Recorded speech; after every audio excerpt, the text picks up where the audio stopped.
Making binding for your quilt.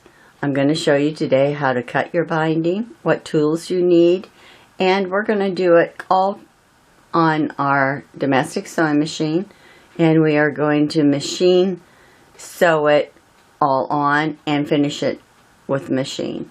So I'm going to start out by letting you know what tools that you will be using. You're going to need scissors, and you're going to need marking tools. One of the marking tools I like to use is from Sewline, and these are ceramic. There's a white one, and then there's the graphite one. They make thin lines, and they work really good, and they come off really easy. Another thing I use is Wonder Clips. These are Wonder Clips, and you can get them in a package. I will show you later on what we use them for, but that's really to hold your binding down when you're sewing. Or you can use regular pins. Also, I like to use is a glue basting. This is water soluble, and it's by Roxanne's. It's called Glue Baste It. Comes in a nice little tube like this, and they're refillable. I like those a lot. Mainly I like to use my Roxanne's and my Wonder Clips. Now another thing that's very important when you're doing finishing it on your sewing machine is you want these monofilament threads. Okay, this is a clear. This would be for your light fabrics. This is a smoky or black. This would be for your dark fabrics. And you use them in both your top thread and your bobbin thread. This is how they're packaged. And Superior is the one that makes them. It's called Monopoly. It's a lot better than the other brands that they yellow and they get brittle, and these don't. Okay, they're more like a fishing line. This is a very fine polyester, and you can see it comes in the black and in the clear. Now, if you can't find these, they do have them at So Happy Fabrics in Clayton, and I also have them available if you need them. Also, I have scissors, and the scissors that you'll need for cutting also. Now, what I do is we start out with your strips of fabric, and your strips of fabric is cut at 2 1/4 inch wide by the width of fabric. That's from cut selvage to selvage. Well, I have my strips cut, and I have my sewing machine set up, and what I'm doing is you want to start out with your regular thread, your regular 100% cotton thread, and I'm using white because I have purple fabric, and I want the thread to blend in. So you will start out with your regular thread in the bobbin and the top. And I also have an open toe foot, a regular one. So at this point I'll be using 3 different feet. After I get my strips sewn and I'm putting it on my quilt, then I'll switch to my 1/4 inch foot. I'm using a Bernina, so my feet will probably be different than yours, but it's the one with the flange on the side. And then from there I will go to what is called the edge joining foot. This is the edge joining foot. It has let me see if I can get it so you can see it. It has down the middle a flange down the middle, and I'll explain more how to use that when we get to it, but that's what we top sew when we're top sewing our binding down, the last stage of putting our binding on. So anyhow, what you do is your first strip is facing up. Then you get your second strip, and it's going to go face down on top of this one. And see how I have left some over the top here and a side, and I've left some over hang on the top of it. Okay, ½ inch, something like that. That way I don't have to cut my salvages off. I've got it overhung enough that I don't have to deal with that. So what I'm going to do now is I'm going to get a ruler. This is good for when you're first starting out to always mark, because you just don't feel as comfortable doing it freehand.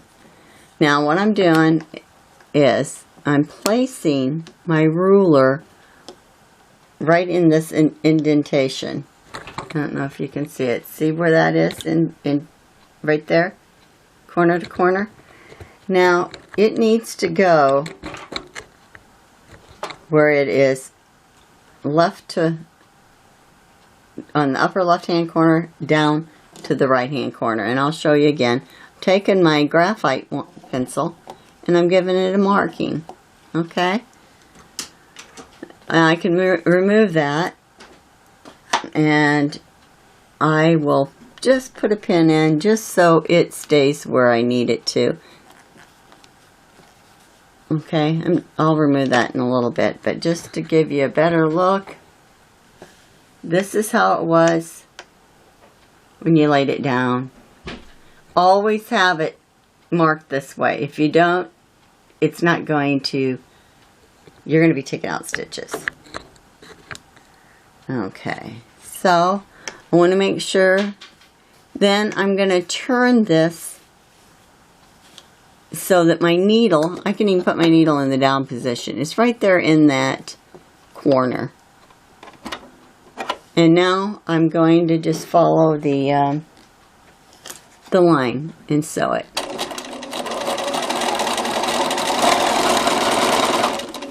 And you do want to make sure that your lines, that you're following it in the corner, okay? From corner to corner. As you can see, my thread, see how I did it? This was the way it was laying on the bed of the quilt. Then it's like this. Now what I like to do with my scissors at this point is I like to take this and just trim this off. Okay? Right like that. And that can be thrown. Now you're going to take this and you're going to open it here. See how nice that is? And it's going to lay down, face up, like the other one. That's your second strip now. And now I'm going to, see where my selvage is? I'm just going to lay that back over here again. And I'm going to take my marking tool and my ruler. I'm going to lay this down again, right corner to corner. And mark it. You can put a pin in if you need to. Don't sew over your pins. When you get there, take them out. Put that down. The presser foot, if I can find my foot pedal, and sew.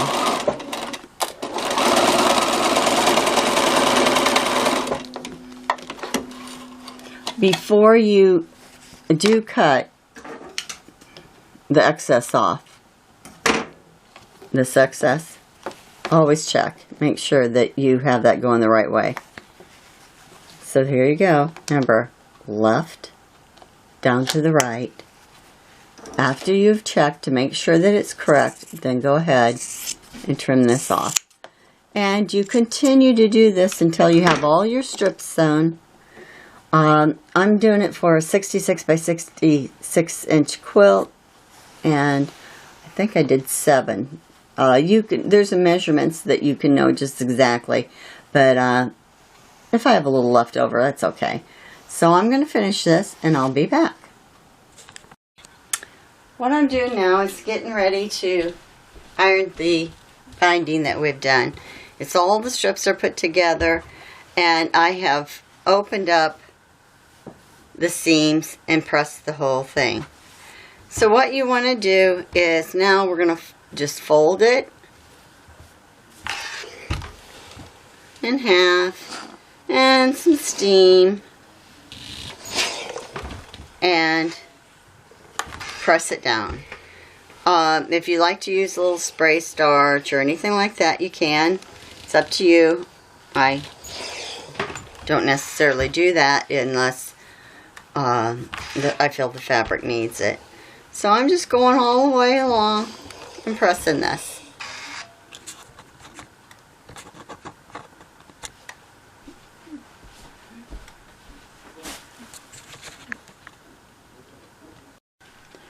Alright, the binding has been made. I have the back of my quilt facing up because I'm going to attach it from the back and bring it to the front. That's what you do when you are machine stitching down the whole, you know, doing everything by machine. What I've done too is, if you can see, maybe not, I'm taking my ruler here and I'm looking for the 1/4 inch mark, and I am going to make a marking right here on the side at a 1/4 inch, and then I bring it up here and I make a marking here. And what I'm doing is I'm marking where the 1/4 inch mark is from the edge of the quilt. This lets me know when I need to end and start my mitering, which you'll be able to see. And I just use the graphite on this marking pen. Now, you can use your white ceramic if it's on the darks. So, when we're quilting, let me get the camera set back up here. Not quilting, but when we're putting our binding on, what we want to do is not start at the end, but we want to bring this, your quilt, up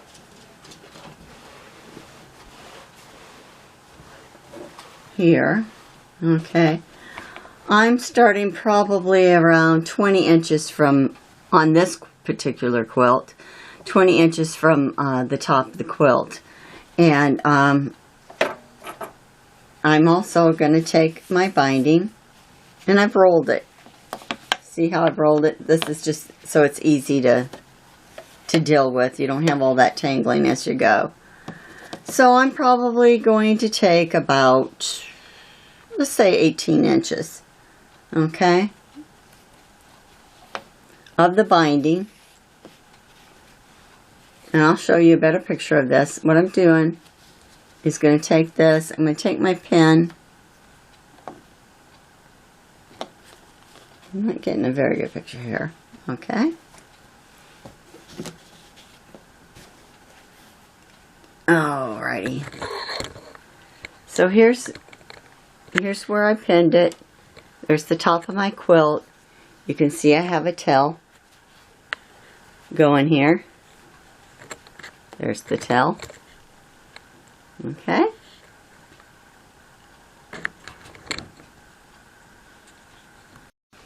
I've placed my 1/4 inch foot on with the flange. I am now going to remove the pin. That was just so to hold my binding in place.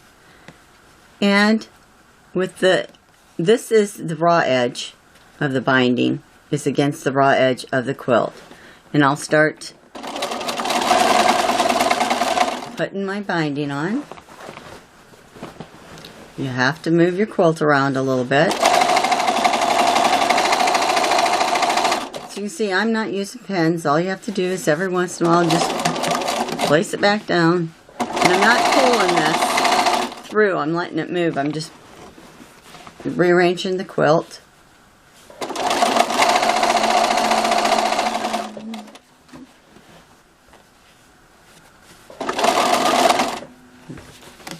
It's a little harder when it's a bigger quilt.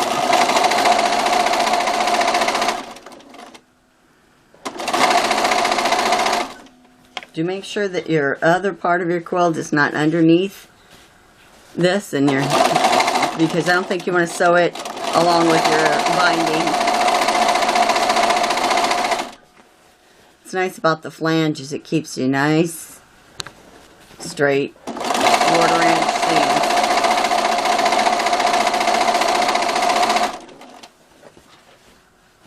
Okay, we're almost at the bottom here, our first corner.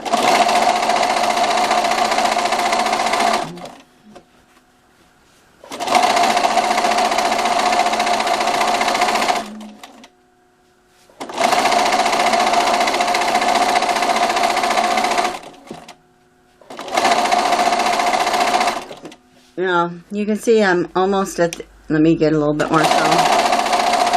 I'm almost at the end here.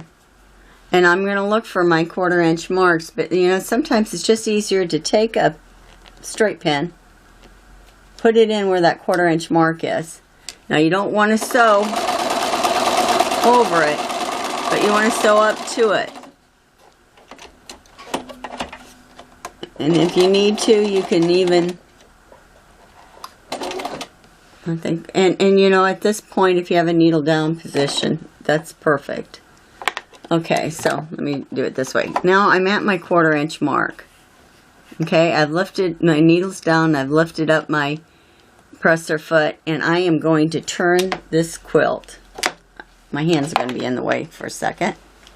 Okay, now I've turned that, and as you can see, you see this right here? Let me see if I can get a little closer without, oh, it's going to go out of focus. Let's see if you can see this. You see the corner of your quilt top is right here. Here's my needle, here's that, okay, to the point. So I have my needle and the point straight on with each other. And I will lower my presser foot, and I'm going to now sew right off. I'm going to bring that out so you can see. And you would anyhow, because you need to turn your quilt.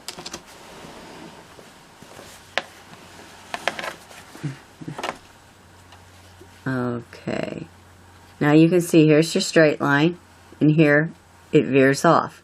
So when I got to here, when I got to this point, I turned my quilt with my needle down so that it would go straight off of here. See how it went straight off? Okay, now what I need to do is I'm going to turn my quilt so it's working with me. Okay, so now I have this. This is the way you want it to be, okay? In your hands. You're going to take this piece here and you're going to flip it up, straight up. See how I flip that up? Now this part, this raw edge is going straight with this raw edge of the quilt. And see the 45-degree angle that's happening? Okay. So put that in your hand like that. And just now, I want you to be able to see this. Flip this down. Okay. There you go.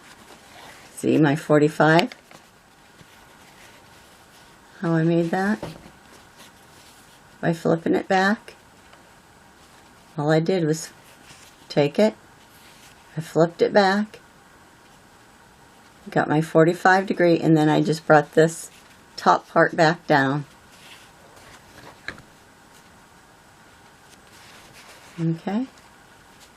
Now you can take a pin and put it in there. That'll hold it. And we're going to get ready to sew again.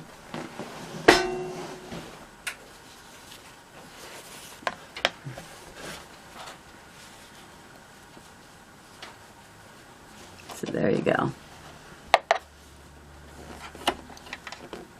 I'm going to bring it up here to the top, and I'm going to start sewing. Remove my pin, and I'm going to go all the way down like I had been till I got to that corner again. When I'm a 1/4 inch away from it, I'm going to put my needle down. I'm going to turn the quilt till that needle and the corner is at right straight line with each other, and sew off. So it's causing me to sew off at a 45-degree angle, which gives me the 45-degree angle in my, it gives me the miter. I'm going to make sure my needle is down here. And I'm going to sew a little bit, and then I want to show you a little bit what that first one did, that we did, our first corner. Okay, let's see if this is enough to bring it down. Okay, you see this is the first corner that we had done. Now if you lift this up and open it, and get it open, see how that did? It's not pressed, so it's not gonna look as nice, but see, it gave you a 45-degree angle there, right in here. So I'll put this back. I'm going to continue to sew. When I get back down to the corner again, I'm going to just do it and let you see it. I won't explain it again, I'll just show it.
I have finished sewing the binding on the quilt, except I have left, I'd say 8 inches, 6 to 8 inches unsewn, okay?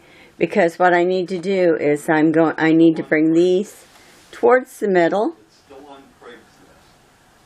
You can see the pictures on Craigslist. But I'm going to leave around 1/4 of an inch between it. Okay, because fabric kind of stretches and then it makes a perfect fit when I end up sewing it together. And what I'm going to do then, see how I did that? About 1/4 inch.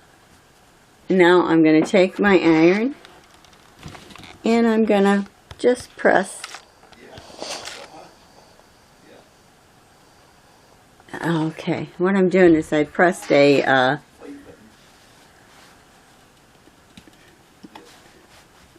fold line in that, okay, because I'm going to use those when I match up for my miter. I'm making another miter in this to attach the binding to. So you can see what I've done here, and I'll show you in just a second what to do next. So what I did is I took the strip on the left, and I'm going to open it up. Then I'm going to take this other strip, so on the right, and bring this together a little bit. Okay, it's still down, facing up. This one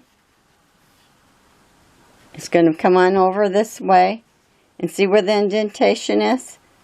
It's going to go right here. The fold here is going to go in the fold there, and then these creases are matching.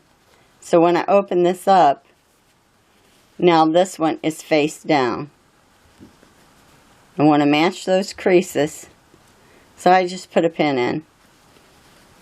And then I'm going to come down here and put a pin in. This is just holding it in place. It's being my fingers. Okay? And I might as well put a pin here.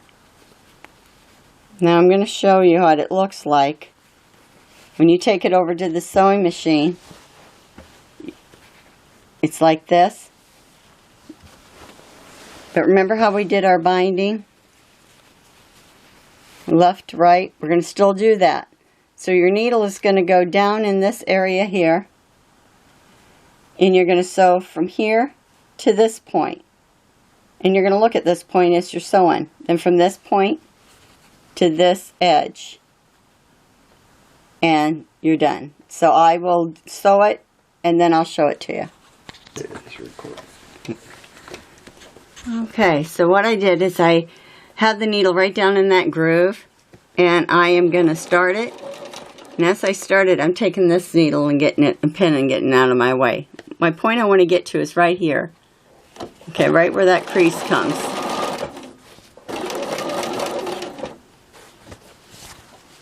Then I can take this pin out of the way, and I'm going to my next part, and that's it. That part's done, and take this pin out. Now before you cut, you want to again check, make sure it's right, and how you can check is do that. See how that worked perfect? So what we did, so now what I'm going to do, since I checked it, I can just cut this right off.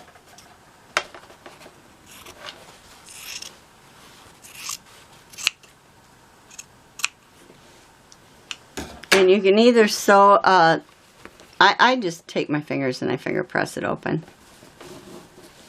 that seam. Then it's there. You see how that stretches a little bit as you're doing it. That's why we kept a gap in between. So now I'm just going to pin it here, and I'm going to finish sewing it, and that's done. Now, the only difference is if you're doing hand sewing down your binding at this point, you would have put this on the front side of your quilt, not the back side. Everything's the same, but it would have gone to the front side, and then you would have hand sewed it to the back. I've now taken my quilt over to the ironing station again, and I've took the binding and I have pressed it so it presses flat out like this. And then after that, I'm going to take it and flip it on over. Okay, I flipped my quilt over. I want to show you this. You can see the seam line here. This is what we're going to follow. And what I'm going to do now is I'm folding this part over so that we can press it, and I'll show. And then after I press it, I'll glue it. So hopefully you can see this good. I'll try to get it right. Okay. So what I'm doing is I take this, and I'm going over towards the seam line. I want to cover that so the stitching doesn't show. And now I am pressing it. This keeps it in place really good for me. And I went straight off of this here. See how I did that? And there's an angle there. Now I'm going to use the Roxanne's glue. And I just like to take a little. Hopefully it's going to come out good for me. I like to take it right, a little bead. You just need very little bit. And you want it to be on, you don't want it to go beyond the stitch line there that you can see. And just go ahead. This is your pinless way. You don't get stuck. You don't have to remove needles. But it holds it down really good. Okay, so I have that part there. Now I'm going to take my bottom half, and this is what's important here. Now, I'm making a 45-degree angle now, right here. And you want that to match really good. And I'm going to, again, this just kind of puts it into place. I can play with a little bit more when I'm getting ready to glue it down. I'm just going along there. I like you want steam on this one. Okay, that's pretty good. And if I need to, I can always take a pin, put it in there, get it right up there, because you want this corner to be meeting this corner. So now, again, I'm going to flip it back, put put a little bead of glue. Bring it back up here again.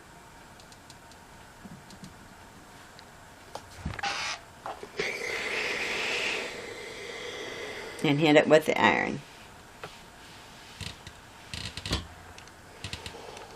This glue is not harmful to your quilts. It works good. It'll stay there for a long time holding this. I'm sure the camera's getting some steam there.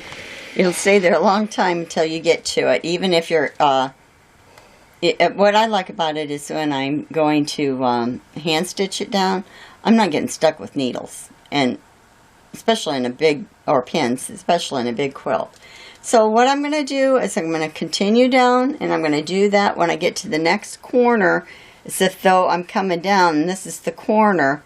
Then I'm going to do the same thing. I'm going to get to there, and I'm going to glue that and do this. See how nice that corner ends up being, though?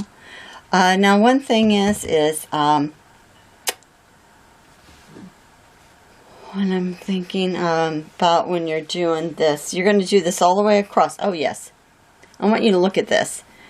This corner, it's like little dog ears. Okay, this one's going back. And this one is this in two? Yeah. I actually should have had it the other way. So, anyway, don't worry about it. Just go ahead and put it down and glue it, and you'll be fine. And you're going to do that all the way around. And at that point, then you'll end up being prepared to go ahead and top stitch. I have my edge joining foot on now, and I have the needle set where it's probably, I would say, 1/16 of an inch from the edge. I want it close, but I don't want it to be going off the edge to where I'm missing the binding. Now, if you don't have one of these feet, just use one of the feet that you do have that you can get close to the edge with and keep a consistent line of stitching going. So, all I am doing now is my monofilament thread, which is Mono Poly, is in my upper guides, and in my upper thread, and in my bobbin. So when I'm starting out, I always do a little back stitch where I start out, and I like to start in the corner, and I will finish with the back stitch also. And all you do then is just let this guide that's right here follow right along, and do your complete quilt, and you're done. Now remember, if you're going to do this and you want to hand sew your binding at this point, you would have put your binding on, sewn it on to the front of your quilt, and then you would have pressed it to the back and hand sewn it down.